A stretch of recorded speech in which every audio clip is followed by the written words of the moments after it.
تمام کلاسوں کی تعلیمی ویڈیوز حاصل کرنے کے لیے ہمارا چینل سبسکرائب کر دیں اور ساتھ گھنٹی کو بھی دبا دیں تاکہ ہماری ہر آنے والی ویڈیو آپ کو نوٹیفیکیشن میں مل جائے۔ باللہ من الشیطان الرجیم، بسم اللہ الرحمن الرحیم۔ ہیلتھ اینڈ فزیکل ایجوکیشن کا نیکسٹ چیپٹر ہے شکستگی، تو اس کے ہم نے کرنے ہیں شارٹ کوسٹن۔ یہ اینڈ پہ پہنچا ہوا ہے چیپٹر، تو بک اینڈ پہ پہنچی ہوئی ہے، مختصر سوالات اور جوابات ہیں۔ شکستگی کیا ہے؟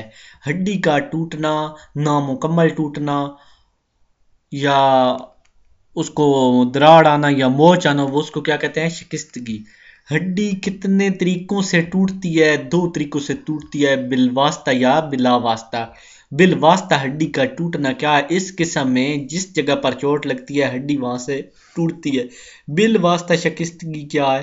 کہ اس قسم میں ہڈی پر چوٹ جس جگہ لگتی ہے ہڈی وہاں سے نہیں ٹوٹتی بلکہ کسی اور جگہ سے ٹوٹ جاتی ہے۔ سادہ شکستگی سے کیا مراد ہے؟ جب ہڈی ٹوٹتی ہے تو اپنی شکل برقرار رکھتی ہے، اس قسم کو سادہ شکستگی کہتے ہیں۔ مرکب شکستگی کیا ہے؟ اس قسم میں ہڈی ٹوٹ کر گوشت کو پھاڑ کر باہر نہیں نکل آتی ہے، جلد پر جراثیم بھی لگ جاتے ہیں اور زخم آ جاتے ہیں، جس میں جراثیم وغیرہ کے اندر اس کے زخم کے اندر داخل ہونے کا خدشہ ہوتا ہے۔ پیچیدہ شکستگی سے کیا مراد ہے؟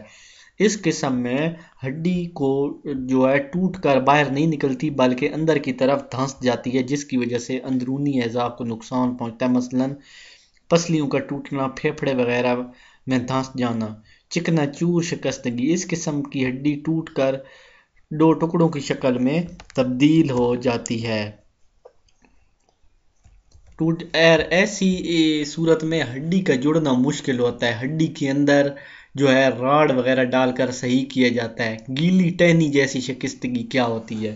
جیسے گیلی ٹہنی ہوتی ہے، اس قسم میں ہڈی ٹوٹتی نہیں بلکہ اس میں خم آ جاتا ہے۔ یہ قسم بچوں میں پائی جاتی ہے کیونکہ بچوں کی ہڈیاں نرم ہوتی ہیں اور وہ ٹوٹتی نہیں بلکہ ان میں خم آ جاتا ہے۔